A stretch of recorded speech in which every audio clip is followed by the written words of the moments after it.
Hora da Verdade, devocional de 21 de maio. Nem tudo é o que parece. Há um mal que vi debaixo do sol e que pesa sobre os homens. O homem a quem Deus conferiu riquezas, bens e honra, e nada lhe falta de tudo quanto a sua alma deseja, mas Deus não lhe concede que disso coma. Antes o estranho o come. Também isto é vaidade e grave aflição.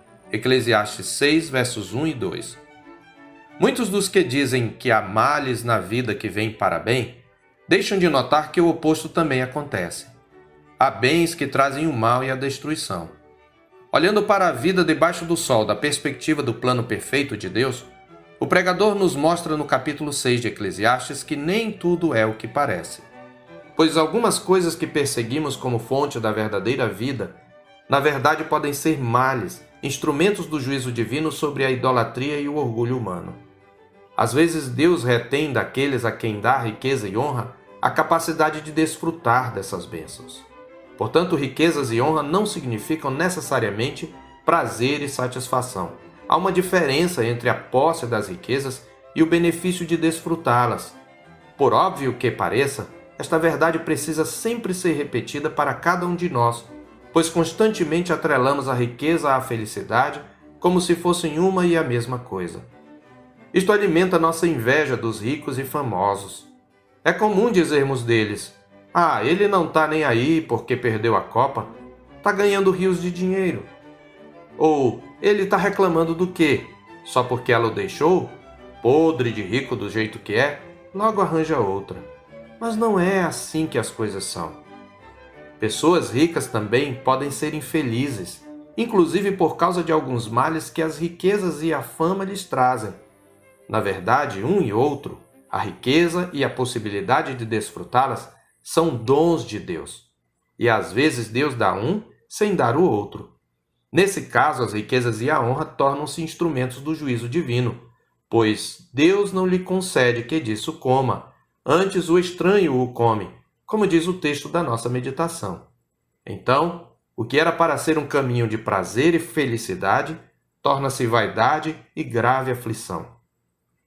A questão é que prosperidade pode ser uma maldição e não uma bênção, embora nem sempre seja assim. Essas verdades têm grande implicação sobre a nossa vida. Invejar pessoas ricas e famosas, presumindo que são felizes porque têm tudo quanto seus olhos e os nossos desejam, é correr atrás do vento. Em mais casos do que imaginamos, a prosperidade dessas pessoas não é aquilo que parece ser. Antes, ela faz parte da infelicidade delas. Essa parece ser a lição do pregador quando afirma no verso 9: "Melhor é a vista dos olhos do que o andar ocioso da cobiça. Também isto é vaidade e correr atrás do vento." E no verso 11, "É certo que há muitas coisas que só aumentam a vaidade, mas que aproveita isto ao homem?" Agora pense um pouco. Você que vive se comparando com quem aos seus olhos é mais feliz. Não raramente as pessoas mais invejadas estão entre as mais infelizes. Por isso a pergunta do pregador no verso 12 deve nos levar a pensar. Pois quem sabe o que é bom para o homem durante os poucos dias da sua vida de vaidade, os quais gasta como a sombra? Quem pode declarar ao homem o que será depois dele debaixo do sol? As coisas temporais, portanto, não podem satisfazer nossa sede do eterno.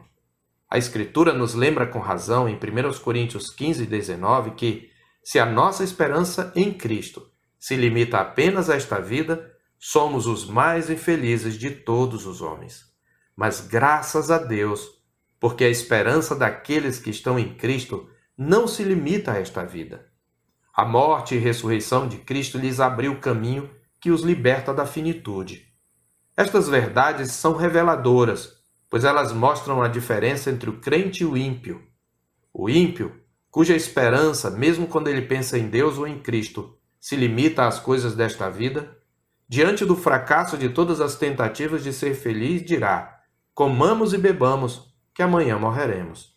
Mas o verdadeiro cristão, aquele que foi regenerado, dirá: "Graças a Deus por Jesus Cristo, nosso Senhor."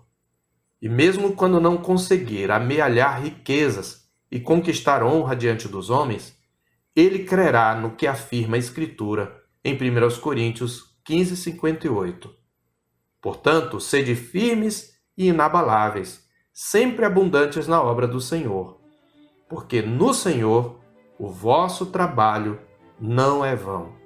Eu sou o pastor Marcos Augusto, pastor da Terceira Igreja Presbiteriana de Boa Vista, em Roraima. Tenha um bom dia na paz do Senhor Jesus.